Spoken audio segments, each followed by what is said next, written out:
Hello everyone, this is Raj. Welcome back to my YouTube channel. Today I am going to read out the first chapter of the Harvard Class 10th English Literature book, What is Wrong with Indian Films, written by Satyajit Ray. First of all, I am going to read out the writer's introduction. After that, we will have the essay. So let's start. Satyajit Ray, born on May 2, 1921, was a well-known film director of India. Satyajit रे, जिनका जन्म 2 मई 1921 को हुआ, भारत के एक प्रख्यात film निर्देशक थे. He earned international recognition for his talent in film making and direction. Film निर्माण और निर्देशन में अपनी प्रतिभा के लिए उन्होंने अंतर्राष्ट्रीय पहचान अर्जित की. Best known for his Pather Panchali, Aparajito, Charulata and Shatranj ke Khiladi. He won awards at international film festivals in Venice, Cannes and Berlin. Pather Panchali, Aparajita, Charulata और शतरंज के खिलाड़ी के लिए सर्वाधिक विख्यात, उन्होंने वेनिस, केन्स और बर्लिन में अंतर्राष्ट्रीय फिल्म महोत्सवों में अवार्ड्स जीते. Ray used to compose music for his own films. Ray अपने फिल्मों के लिए खुद संगीत रचा करते थे. He was also a story writer, Illustrator and book designer. वो एक कहानीकार, चित्रकार तथा पुस्तक रूपकार भी थे. Oxford university conferred him an honorary doctorate degree, an honor which very few people have received. Oxford university ने उन्हें सम्मानार्थ डॉक्टरेट की उपाधि प्रदान की. वह प्रतिष्ठा जिसे बहुत कम लोगों ने प्राप्त किया. In the present essay taken from his book Our Films, Their Films, he examines the nature of our films and points out their defects. उनकी पुस्तक Our Films, Their Films से लिए गए वर्तमान लेख में वो हमारे फिल्मों की प्रकृति का परीक्षण करते हैं, उनकी कमियां को बताते हैं. He is extremely critical of the quality of our filmmaking, direction as well as content. वो हमारे फिल्म निर्माण, निर्देशन के अलावा विषय वस्तु की गुणवत्ता के प्रति अत्यधिक आलोचक हैं. फ्रेंड्स, एक बात ध्यान रखना कि जहाँ जहाँ पे इस बुक में जहाँ जहाँ पे हाईलाइट किया हुआ पोर्शन है वहाँ से क्वेश्चन पूछेगा. तो आगे क्वेश्चन डील करने के लिए ये जो हाईलाइटेड पोर्शन है उसका ध्यान रखना ज़रूरी है, या फिर चैप्टर ख़त्म होने के बाद हाईलाइटेड पोर्शन को एक बार रिवाइज कर लेंगे, यहाँ से क्वेश्चन पूछा जाएगा. अब चलिए हम लोग चैप्टर पढ़ना शुरू करते हैं. What is wrong with Indian films. One of the most significant phenomena of our time has been the development of cinema from a turn of century mechanical toy into the century's most potent and versatile art form. एक सदी के यांत्रिक खिलौने से सदी के सर्वाधिक शक्तिशाली और बहुआयामी कला के रूप में सिनेमा का विकास हमारे समय के सर्वाधिक महत्वपूर्ण घटनाओं में से एक है. Today the cinema commands the respect accorded to any other form of creative expression. आज सिनेमा को रचनात्मक अभिव्यक्ति के किसी अन्य रूप के बराबर सम्मान प्राप्त है. It combines in various measures the functions of poetry, music, painting, drama, architecture and host of other arts major and minor. यह काव्य, संगीत, चित्रकारी, नाटक, वास्तुकला और अन्य बड़े छोटे कलाओं को एक साथ लाता है. It also combines the cold logic of science. यह विज्ञान के तटस्थ तर्क को भी जोड़ता है. India took up film production surprisingly early. Bharat ने आश्चर्यजनक रूप से फिल्म निर्माण जल्द शुरू किया. The first short film was produced in 1907 and the first feature in 1913. प्रथम लघु फिल्म 1907 में और फीचर अर्थात रूपक फिल्म 1913 में बनाई गई. By the 20s it had reached the status of big business. 20 के दशक तक अर्थात 1920 तक यह बड़े व्यवसाय की अवस्था तक पहुंच गया था. It is easy to tell the world that film production in India quantitatively second only to Hollywood. दुनिया को यह बताना आसान है कि मात्रा के दृष्टिकोण से भारत में फिल्मों का उत्पादन सिर्फ हॉलीवुड से पीछे है, अर्थात फिल्म निर्माण में भारत मात्रा के दृष्टिकोण से हॉलीवुड के बाद दूसरे स्थान पर है. For that is a statistical fact.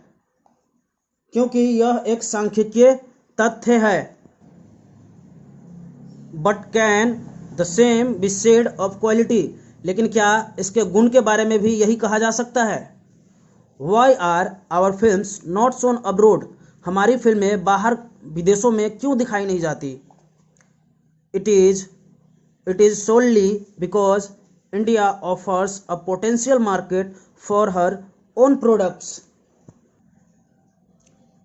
क्या केवल इसीलिए कि भारत अपने उत्पाद के लिए एक समर्थ बाजार प्रस्तुत करता है?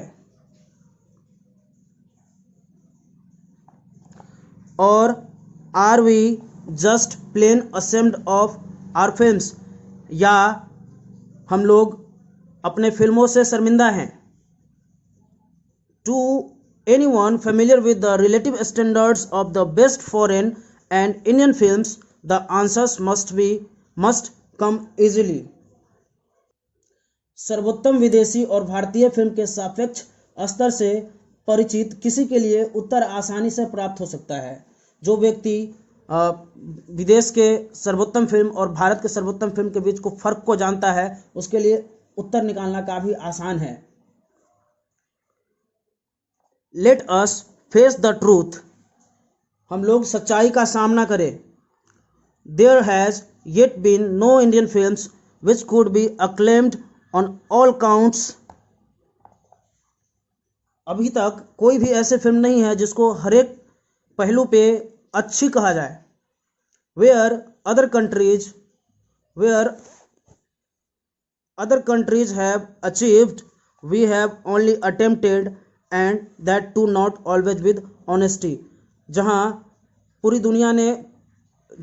दुनिया ने प्राप्त कर लिया है, हम लोगों ने सिर्फ प्रयास किया है, वो भी पूरे ईमानदारी से नहीं. No doubt this lack of maturity can be attributed to several factors. निसंदेह परिपक्वता की यह कमी अनेक कारकों को आरोपित किया जा सकता है. The producer will tell you about that mysterious entity, the mass, which goes in for this sort of thing. The technicians will blame the tools, and the director will have much to say about the wonderful things he had in mind but could not achieve because of conditions. निर्माता आपको उस जनसमूह की रहस्यमय सत्ता के बारे में कहेगा जो इस प्रकार की चीज के लिए एकत्र होता है. शिल्पी उपकरण को दोष देगा. निर्देशक अपने दिमाग में अद्भुत रहस्यमयी वस्तु होने परंतु परिस्थिति के कारण प्राप्त नहीं कर पाने के बारे में कुछ कहेगा. In India, it would seem that the fundamental concept of the coherent dramatic pattern existing in time was generally misunderstood. Bharat में ऐसा लगता है कि समय पर वर्तमान किसी संगत नाटकीय ढांचे की मौलिक धारणा सामान्यतः गलतफहमी थी. Often by a queer process of reasoning, movement was equated with action and action with melodrama. अक्सर तर्क की अनूठी प्रक्रिया द्वारा गतिशीलता की अभिनय के साथ और अभिनय की संगीतिका के साथ बराबरी की गई थी. The analogy with music failed in our case because Indian music is largely improvisational. हम लोगों के मामले में संगीत के साथ सादृश्यता असफल हुई क्योंकि भारतीय संगीत अधिक अंश में भाषा सहित प्रदर्शन अभिनय है. Almost every passing phase of the American cinema has had its repercussion on Indian films. American cinema के लगभग हर एक गुजरते हुए चरण का असर भारतीय फिल्म पर रहा था।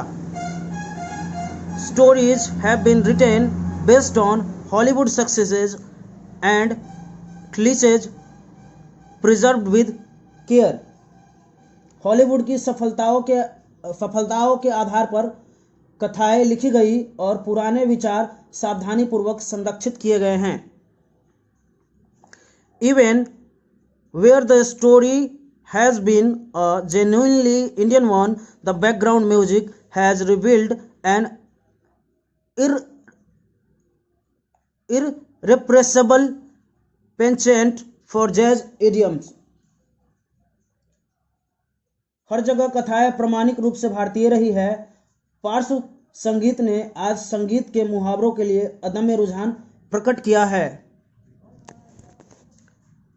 It should be realized that the average American film is a bad model, if only because it depicts a way of life so utterly at variance with our own. यह महसूस होना चाहिए कि औसत अमेरिकी फिल्म एक बुरा नमूना है, इस कारण कि यह हमारी जिंदगी के तौर तरीकों से बिल्कुल भिन्न रास्ता चित्रित करता है। Moreover, the high technical polish, which is the hallmark of the standard Hollywood product, would be impossible to achieve under existing Indian conditions. इसके अलावा उच्च तकनीकी चमक जो हॉलीवुड उत्पाद की छाप है, वर्तमान भारतीय परिवेश में प्राप्त करना असंभव होता। What the Indian cinema needs today is not more gloss but more imagination, more integrity and more intelligent appreciation of the limitations of the medium. भारतीयों को आज जो चाहिए वह अधिक चमक नहीं बल्कि अधिक कल्पना, अधिक अखंडता और माध्यम की सीमा का एक अधिक मेधावी मूल्यांकन।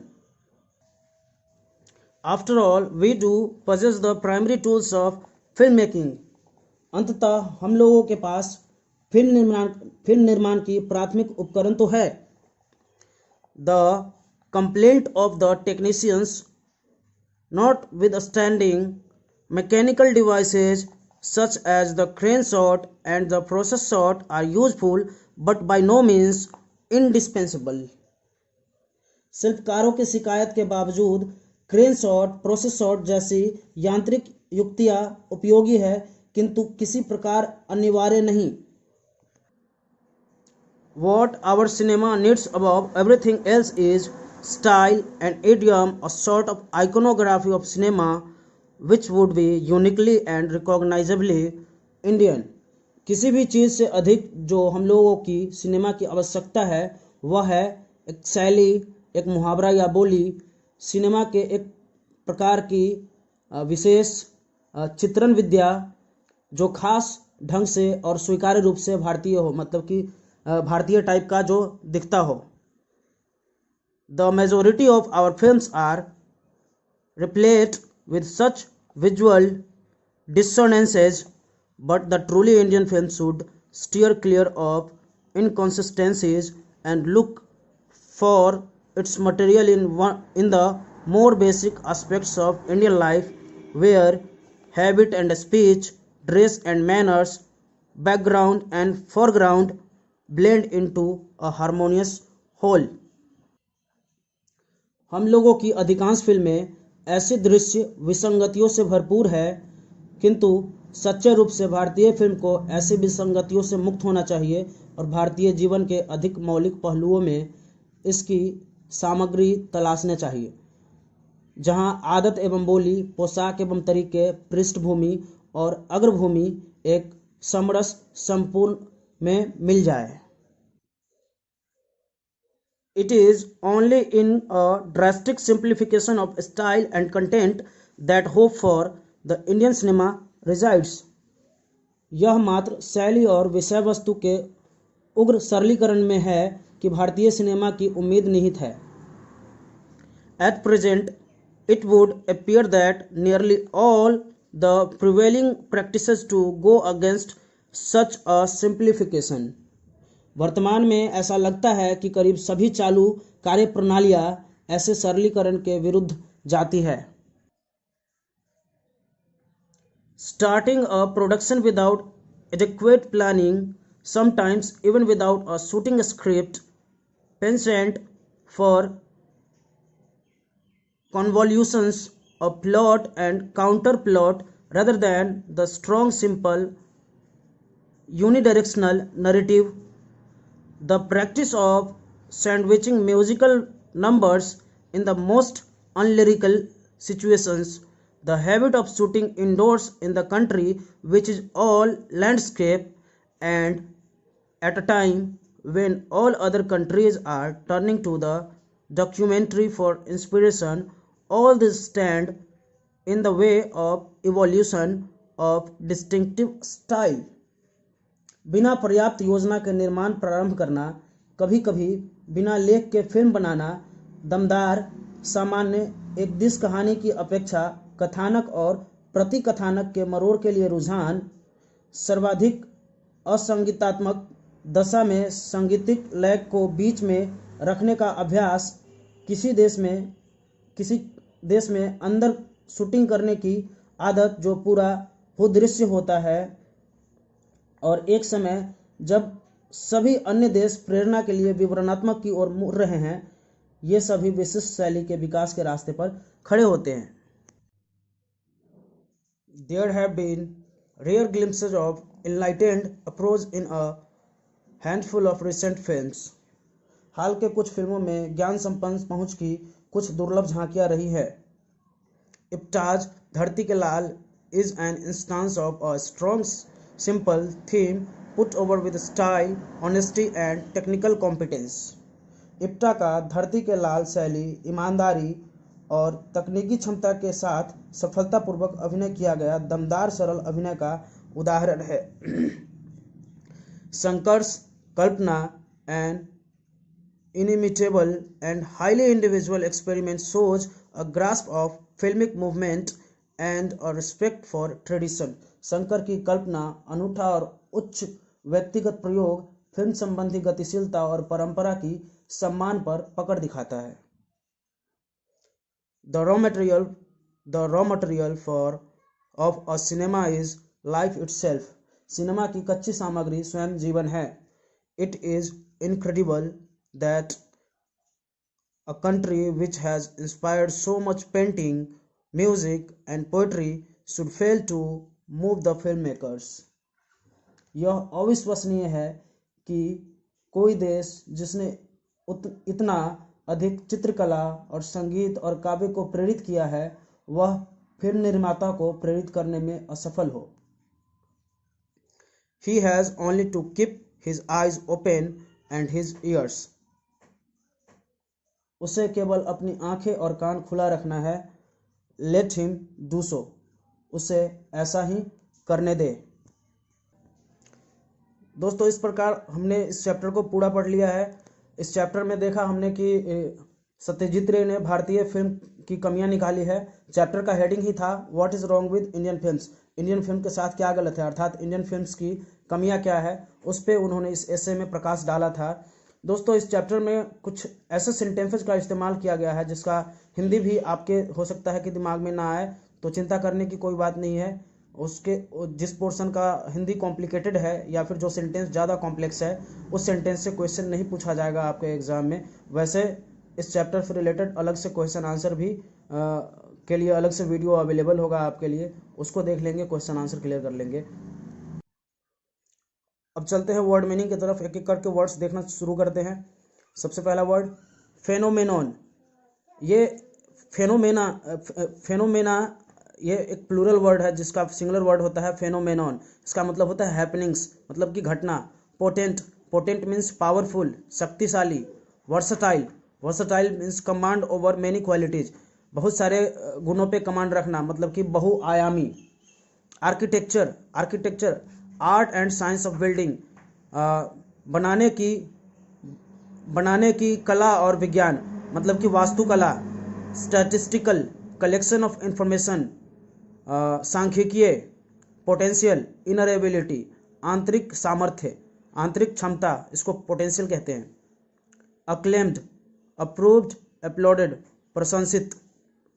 Maturity, to come to full development, कोई भी चीज़ जब पूर्ण विकसित हो जाता है तो उसको मैच्योर कहते हैं, उसको मैच्योरिटी वाले स्टेटस में कहते हैं, कहने का मतलब परिपक्व। मिस्टीरियस, इम्पॉसिबल टू अंडरस्टैंड, जिसको समझना असंभव हो अर्थात रहस्यमयी। मेलोड्रामा, इमोशनल ड्रामा, भावनात्मक नाटक को मेलोड्रामा कहते हैं। Improvisational, composing music with a play, नाटक के साथ म्यूजिक प्ले करना, यह इम्प्रोवाइजेशनल कहलाता है। Repercussion, consequence of an event, किसी घटना का प्रभाव, किसी घटना का जो रिजल्ट होता है उसको रिपरकशन कहते हैं। Hallmark, mark used for marking the standard, किसी मानक को पहचानने के लिए जो चिन्ह का इस्तेमाल किया जाता है उसको हॉलमार्क कहते हैं। क्लिशेज, फ्रेज और idea used so often that become stale, पुराने अप्रचलित फ्रेज या आइडिया जो जिसका क्लिशेज का मतलब होता है पुराने या अप्रचलित फ्रेज या आइडिया। इर्रेप्रेसिबल, अनकंट्रोलेबल, जिसको नियंत्रण नहीं किया जा सकता है, जिसका नियंत्रण नहीं किया जा सकता है। ग्लॉस, ब्राइट अपीयरेंस, मतलब चमक दमक वाला, चमक दमक। Indispensable, not dispensable, absolutely necessary, indispensable का मतलब होता है पूरा अनिवार्य, जिसको अति आवश्यक कहा जाता है। इस प्रकार हमारा वीडियो कंप्लीट होता है। मिलते हैं अगले वीडियो में। और दोस्तों, अगर आपने हमारे चैनल को सब्सक्राइब नहीं किया है तो प्लीज़ सब्सक्राइब कर ले ताकि आने वाले सभी वीडियोज़ आपको समय पर मिलते रहे। Thank you.